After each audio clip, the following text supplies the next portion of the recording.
YouTube model railroader fans. I'm Ray. Welcome to the Boeville and Newtown's vlog number 16 for 2019. It happens to be November the 3rd, 2019. Working on the railroad. Couple of things. I don't know where to start, actually. Actually, I know where to start, but give me a second, because this one here is actually somewhat important, so I want to make sure I get this right. Let's see. There it is.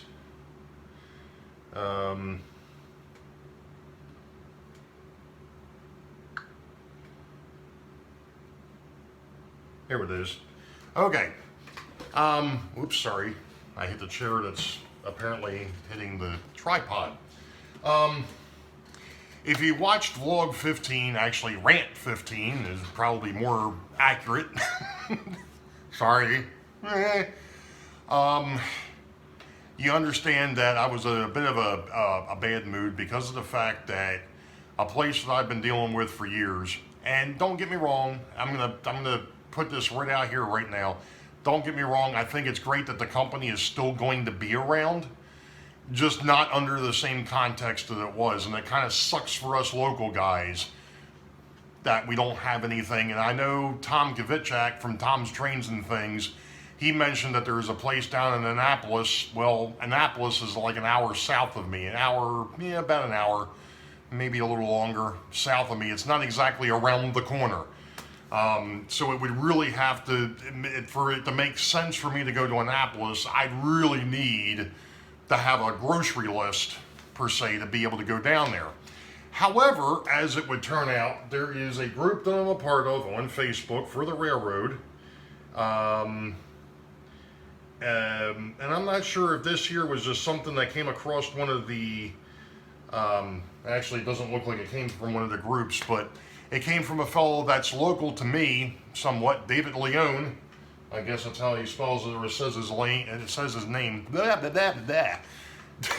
David Leone made a post. Blah. Jeez, a whiz.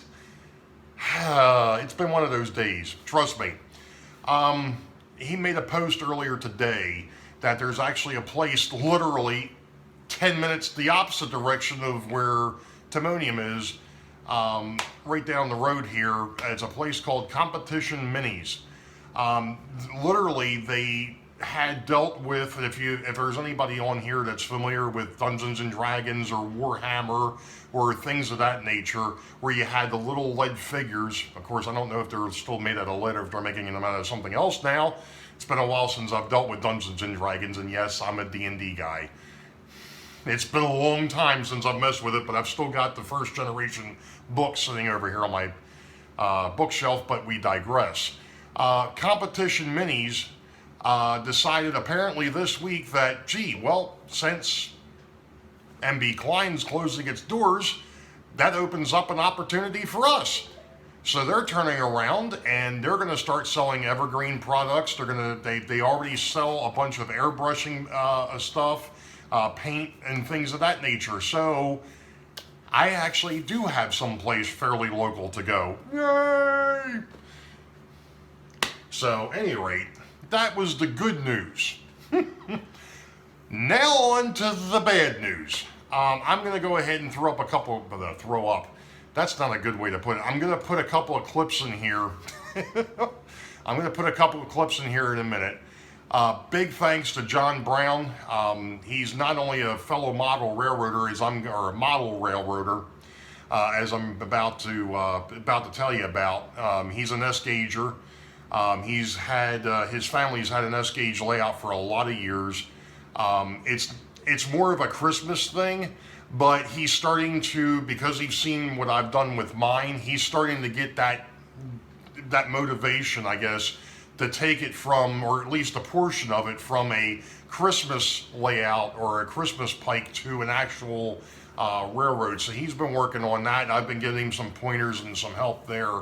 Obviously, he's local. He also happens to be my bowling league's treasurer, so it's one of those things.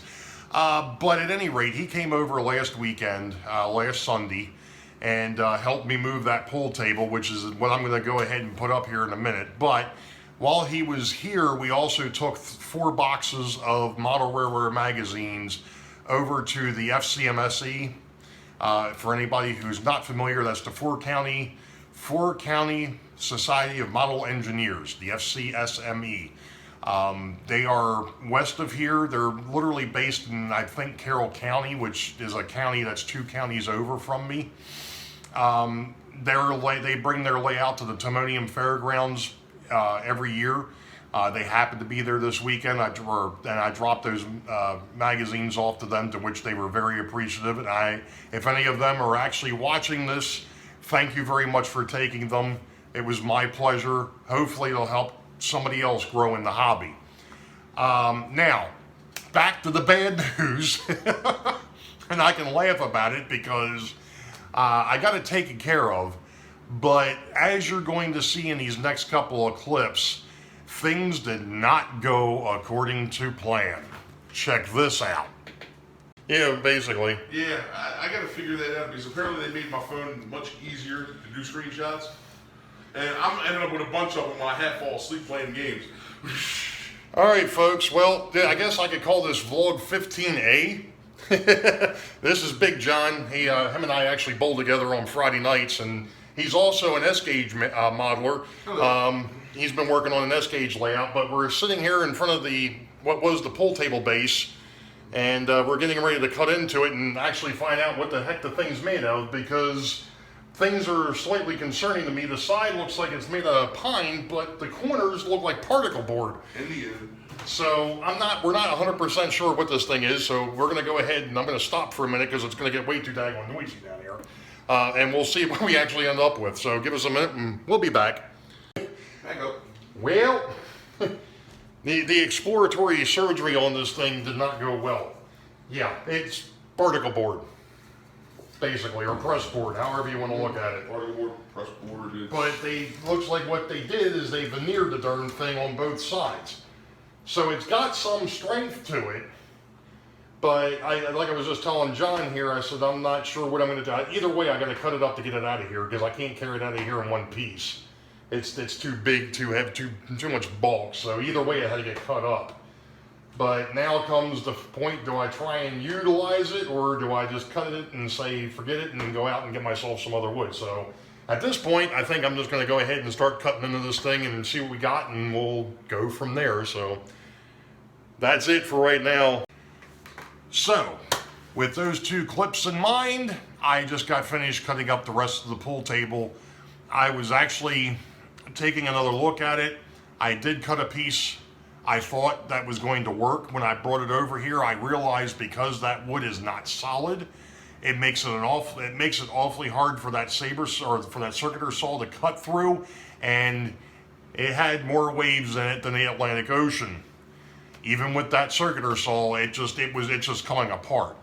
So it's unusable, at least for what I wanted it for. Now, I just went back into my storage area and realized I still have an 8-footer back there, an 8-foot 2x4, and I still have a couple sections, or I still have the section which was the old New Bolshide area with the river that ran through it. I haven't taken the 2x4s off of that yet. So, I may actually have enough wood to go ahead and put in these extra braces. However, just sitting here thinking about it, the one place that I wouldn't be able to do it would be Boeville, which unfortunately, that's another little bit of bad news over there as well. That's where we put the pool table top. Well, the pool table top, because of the fact that that was just a perimeter, just like the rest of this is, there's nothing holding it up in the middle, and that section is a little, I guess, a little unstable to begin with. It started to sag. I got to go back over there and see exactly how bad the damage is before I move on, but I think it's salvageable. If not, I've got some other wood down here that I can make L girders out of, and I can replace that L girder over there, and hopefully we'll be in good shape. If not, I may end up having to replace a section of it over there. It shouldn't have did what it did, but because of the fact that it was spliced and the splicing point, I don't think I braced up correctly when I did it. A lot of places I did. I don't think I did a real good job of it over in the one corner. Well, that pool tabletop apparently was just a little too much, and that, I guess, would be the straw that broke the camel's back. Well, in the case of this, it would be the pool table that broke the L-girder's back. So we'll see. Like I said, I'll have to put together a vlog on that. I'm not going to mess with it tonight. My daughter's boyfriend's over, so they're actually out at the moment with her friends and having a good time, which is great. But I want to make sure I get this done before they get back, so that way he can come down here and go to bed, because he's been using the spare bedroom down here. So anyway, that's what I've got. So I'm hoping either I'm going to have to, well, I've got to go ahead and take apart that new bowl shide section yet. So I'll scrounge a couple pieces of wood out of there. I've got that other 4x8 or 2x4x8 sitting over there. I'll take and maybe have to cut that up a little bit. I've got the section over, I've got Boeville that I've got to fix now. But I'm hoping, and of course, I don't know if I'm going to get to it this week. Unfortunately, my brother lost his grandfather-in-law earlier this week, actually on Halloween morning. So we've got I'm going to be going up to see my brother and his father-in-law this week. So that's going to throw a little bit of a wrench in the works, but that's life and unfortunately death. So we deal with it and move on. But I'm hoping within the next week or so to get I still have to run the electric for the power pack, or for the track power.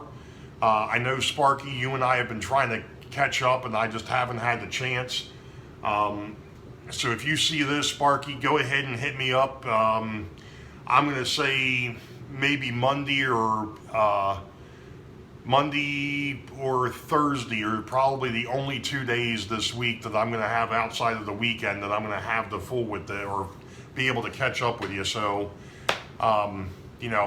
if you get a chance to see this and you hear that, I may even try and send you a text message, my friend, and we'll see what we can come up with. But I still want to run the electric for the track power. That'll be the last bit of electrical work that needs to be done. I still need to put in these center braces before I can do any type of actual bus wiring and things of that nature. So that'll be the next step. I'm still hoping, I don't know if that now with the way things have been here lately, I don't know, I really don't think I'm going to make it. I'm still hoping to possibly having at least one train running by Christmas. We'll see. But that's what it is. Folks, you all know the deal. Wait for the high ball. Green tracks ahead. We'll catch you all next time. Be safe. God bless. Ralph, God bless you, my friend. You spent 95 years on this earth. I'm glad you're out of pain now, sir. You all know the deal. Wait for the high ball. Green tracks ahead. Be safe. God bless. See ya. As I nail the tripod.